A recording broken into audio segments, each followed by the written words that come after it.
Buenos días, mis queridos contertulios. Hoy os voy a hablar del libro El golpe del rey de Antonio Candil.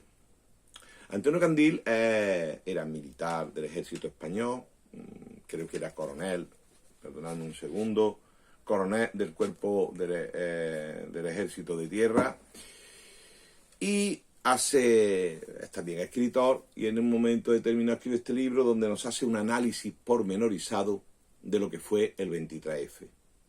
De hecho, realmente el nombre del título del libro es 23F, el golpe del rey.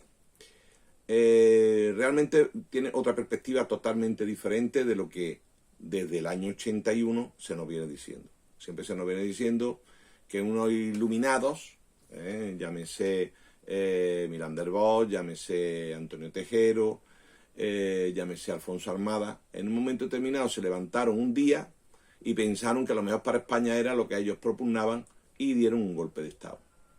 Casi como que iban por ahí y se quedaron. Realmente no fue así.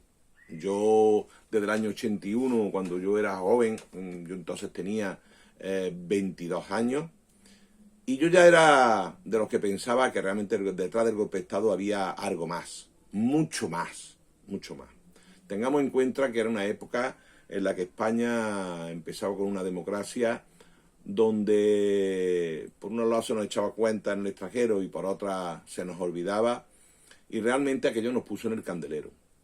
Teníamos una monarquía que, bueno, era heredera del franquismo, había sido el rey nombrado como heredero por Franco, y bueno, la legitimidad era muy cuestionable.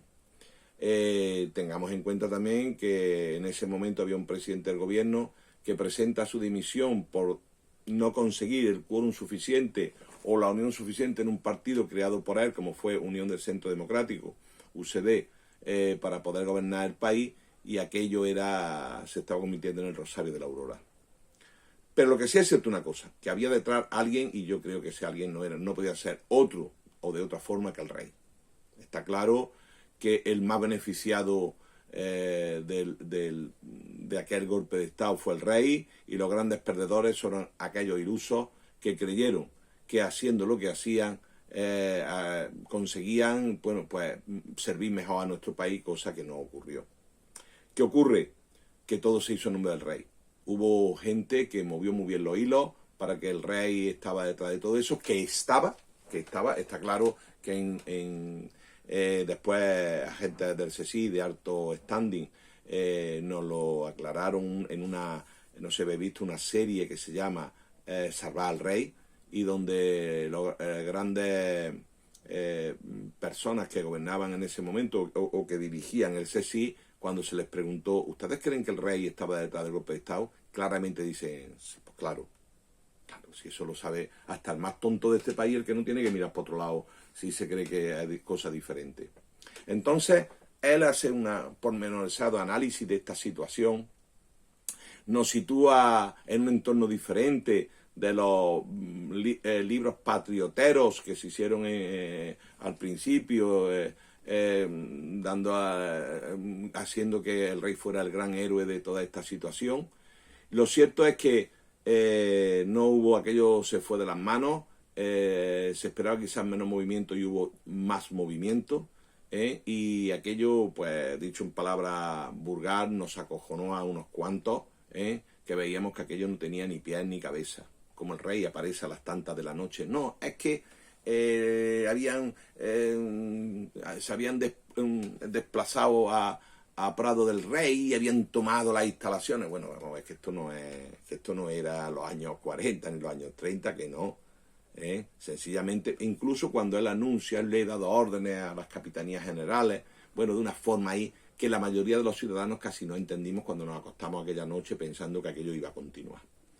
Sí es cierto que cada vez van apareciendo más datos sobre esta trama, y sobre todo por lo que piensa o lo que hizo o lo que investigó Antonio Candil, un militar del ejército español que supo leer, aprender y escribir de lo que realmente ocurrió allí. La lectura es muy amable, os va a gustar cómo investiga Antonio Candil y cómo nos llega a esas conclusiones. Creo que algún día, pues cuando se desclasifiquen documentos, podremos ver que realmente fue así, y así debe de quedar en la historia. La historia, yo creo que el caso del 23F es algo que queda por escribir de forma definitiva, con todos sus puntos sobre la IE de lo que allí realmente ocurrió. Por ello yo, mientras tanto, mientras esos papeles salen, pues no está de más que leamos a Antonio Candil y su obra 23F, El golpe del rey, porque os va a llevar a unas conclusiones que veréis con otra perspectiva lo que fue acá el 23 de febrero de 1981, que tanto recuerdo nos dejó a todos los españoles.